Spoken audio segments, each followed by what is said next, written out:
Di antara sifat wajib yang ada pada zat Allah Subhanahu wa taala yang kedua adalah sifat qidam, ya. Sifat qidam. Qidam artinya sesungguhnya Allah itu tidak ada permulaannya dan tidak ada akhirnya, dan lawan daripada sifat qidam adalah al-hudus, yaitu yang baru. Sesuai dengan firman Allah Subhanahu wa taala, wal awwalu wal akhiru. Artinya dialah Allah yang tidak ada permulaannya dan tidak ada akhirnya.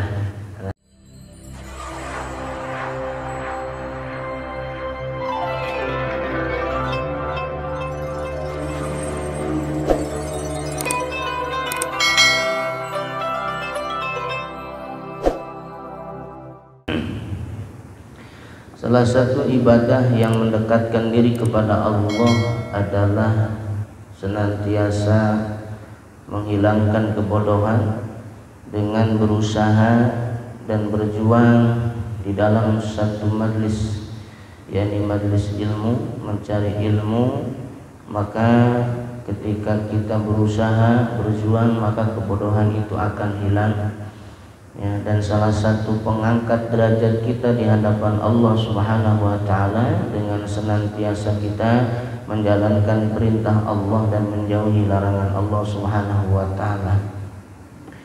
Nabiullah Ibrahim alaihi salam pun di dalam sebagian keterangan diangkat menjadi Khalilullah, menjadi kekasih Allah itu karena 3 amalan.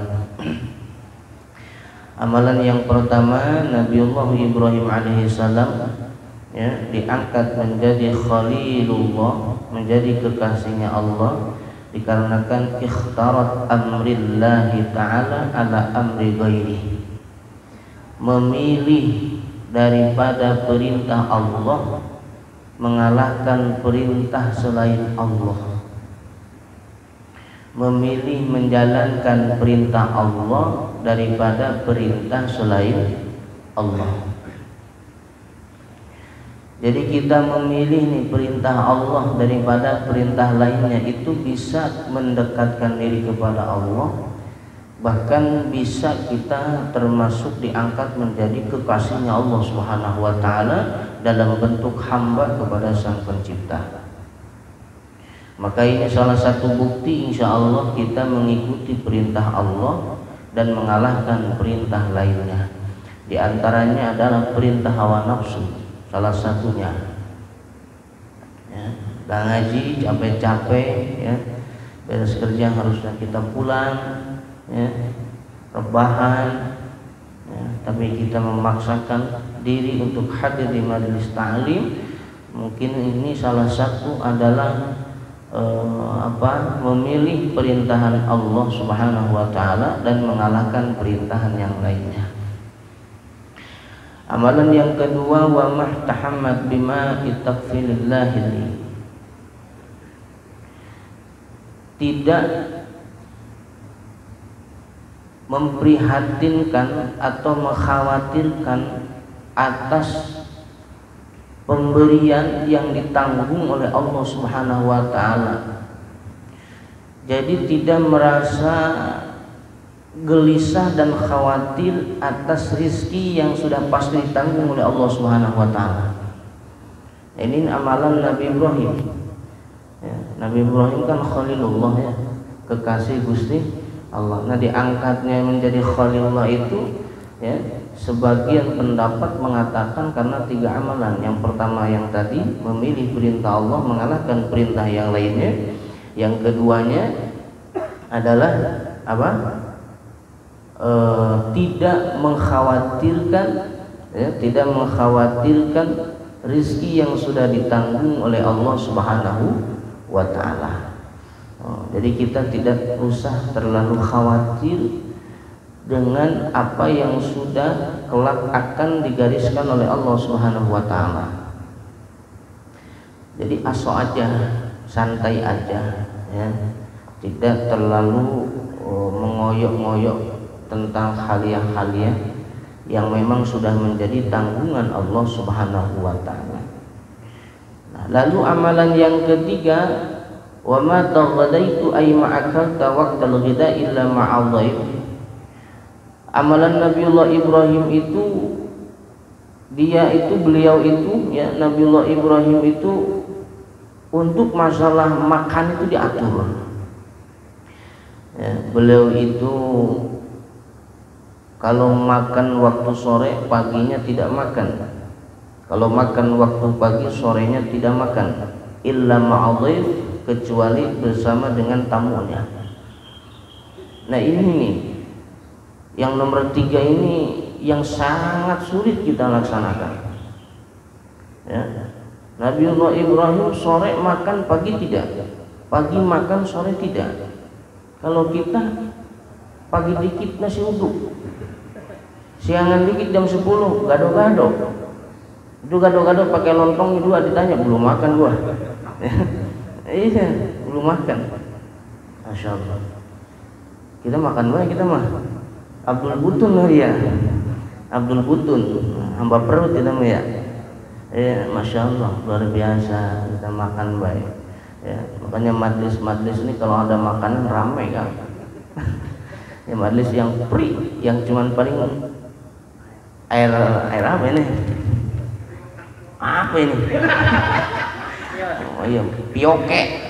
Pioke. Langka yang hadir. Ya. Oh, kalau banyak makan luar biasa. Ya, nah inilah tanda manusia itu ya selalu mengedepankan haliah dunia. Makanya kalau ada majlis ta'lim atau majlis zikir yang tidak ada makanannya, kok kita hadir, itu 75% hadirnya lillahi ta'ala. Tapi kita tidak usah mengatakan orang yang hadir di majlis ta'lim karena ada makanan, itu karena lil makanan, jangan. Nanti kagak ngaji dia. Masing-masing aja udah. Yang penting bagaimana caranya majlis ta'lim bisa banyak yang hadir. Itu siasat namanya. Siasat, strategi luar biasa. Ini perlu dicontoh Kang di Nurul Falah ya. Nurul Falah dong, pertemuan sekali pertemuan makan, besoknya udah puasa lagi. Kasnya habis. Luar biasa. Baik, hadirin wal hadirat rahimakumullah. Nah, ini adalah 3 amalan yang mungkin bisa kita praktekkan untuk mengharap ya mendapatkan kewelasan dari Allah Subhanahu wa taala, diangkat derajat oleh Allah Subhanahu wa taala. Qala al-mu'allif rahimahullahu taala wa nafa'ana bihi wa midana bi asrarihi fid dharain amin ya Allah ya rabbal alamin. Kita lanjutkan kajian kita ya, kitab Tijan ad-Durari ya, tentang halaman 2. Masih halaman 2. Dari atas baris ketiga. Wa yajibu fi haqqihi ta'ala al-qidam wa ma'nahu annahu ta'ala la awwala lahu ta'ala. Itu ya. Wa yajibu, dan wajib, fi haqqihi ta'ala, pada hak Allah Ta'ala. Apa yang wajib pada hak Allah Ta'ala? Al-qidamu, yaitu sifat qidam. Wa maknahu, dan adapun makna daripada sifat qidam ya. La awwala lahu ta'ala, tidak ada permulaan bagi Allah Ta'ala. Wadidduhu, dan lawan daripada sifat qidam, yaitu al-hudusu, ialah sifat hudus atau sifat yang baru.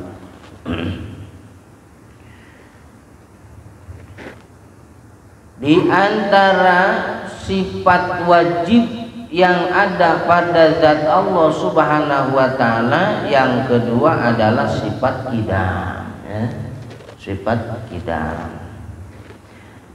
Kidam artinya sesungguhnya Allah itu tidak ada permulaannya dan tidak ada akhirnya, dan lawan daripada sifat kidam adalah al-hudus, yaitu yang baru. Sesuai dengan firman Allah Subhanahu wa taala, wal awwalu wal akhiru. Artinya dialah Allah yang tidak ada permulaannya dan tidak ada akhirnya. Jadi wajib setiap muslim yang mukallaf harus beriktikad meyakinkan bahwasannya Allah itu tersifati oleh sifat kidam. Wajib. Sehingga tidak sah imannya seseorang yang dimana tidak beriktikad demikian, ya, tidak beriktikad demikian. Adapun orang yang berkeyakinan bahwasannya Allah tersifati oleh sifat kidam, maka sesungguhnya Allah akan memberikan suatu balasan pahala kepada orang tersebut. Dan sebaliknya, kalau orang tidak meyakini atau mengiktikadkan sifat kidam pada zat Allah Subhanahu wa taala, maka orang tersebut akan mendapatkan suatu siksa dari Allah Subhanahu wa taala. Ya. Jadi wajib adanya pada zat Allah yaitu sifat kidam. Ya, uzun kidam baqa mukhalafatu lil hawa isiqiyamuhu binafsihi wahdan liyan kudrat iradat ilmu hayasama basar kalam qadiran muridan aliman hayyan sami'an basiran mutakaliman. Wadalilun dan dalil atas wajibnya Allah memiliki sifat kidam annahu law kana hadisan, ialah bahwasannya jika adanya Allah itu hadisan ihtaja ila muhdis, ya, yang baharu, tentu Allah membutuhkan kepada yang memperbaharuinya. Wa huwa muhalun, dan itu mustahil. Gitu. Makanya sifat kidam Allah itu dibagi menjadi 3 bagian. Ya. Sifat kidam itu dibagi menjadi 3 bagian. Ada yang pertama kidam zamani. Apa itu kidam zamani? Yaitu terdahulunya sesuatu perkara yang terikat oleh zaman atau oleh waktu, seperti langit, ya, bumi. Kalau di dalam Al-Quran, penciptaannya itu kan dulu beberapa miliar tahun yang lalu. Dalam surat Al-Hadid, Allah menciptakan bumi terlebih dahulu, lalu Allah menciptakan langit dalam masa jangka waktu 6 hari atau 6 masa. Nah, diciptakannya ini langit dan bumi pada sejak zaman dahulu kala, beberapa miliar tahun yang lalu, itu ditentukan dia oleh waktu. Makanya kidam zamani terdahulu pun tetap akan ada waktunya, yang dimana waktu penghancurannya yang dinamakan apa? Hari kiamat. Ya, hari kiamat. Jadi terdahulu diciptakan itu, ya. Jadi tidak kekal atau tidak langgeng. Ada juga kidam idofi. Kidam idofi itu terdahulunya satu perkara jika dibandingkan dengan perkara yang lainnya.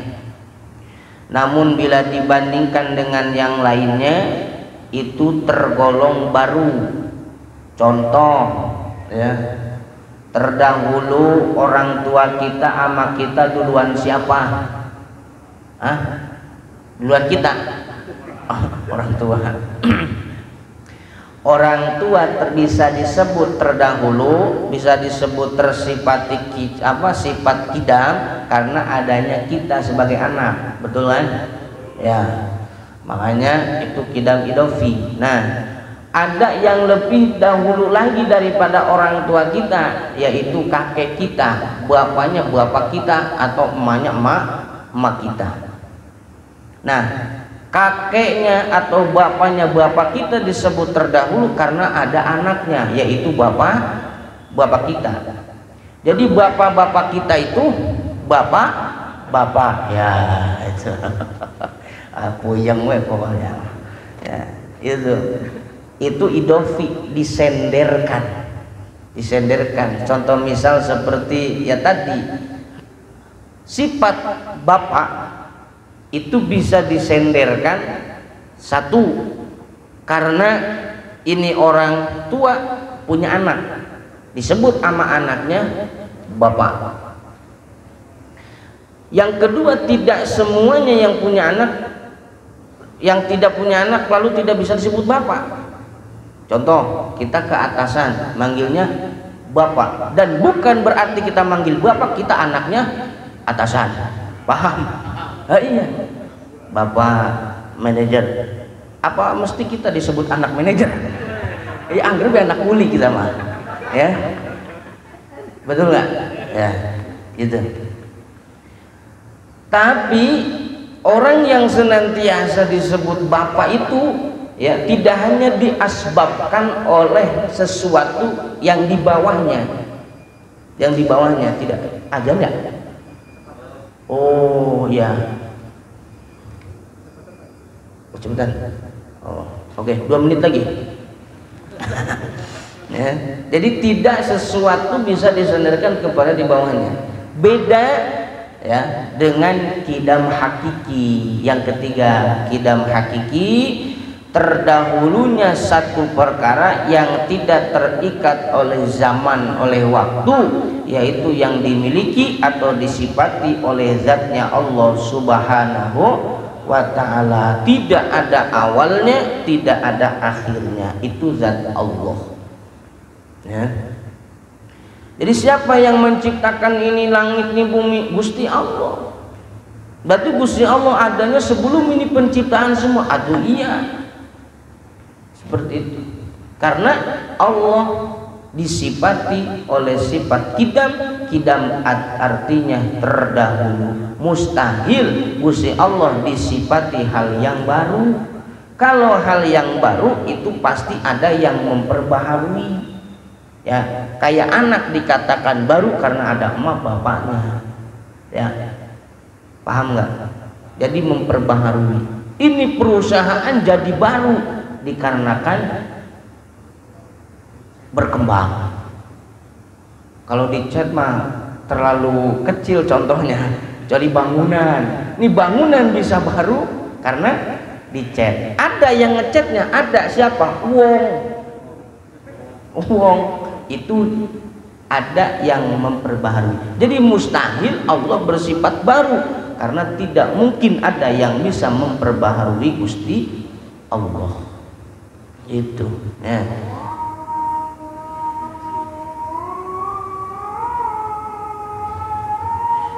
Buka takjil ya.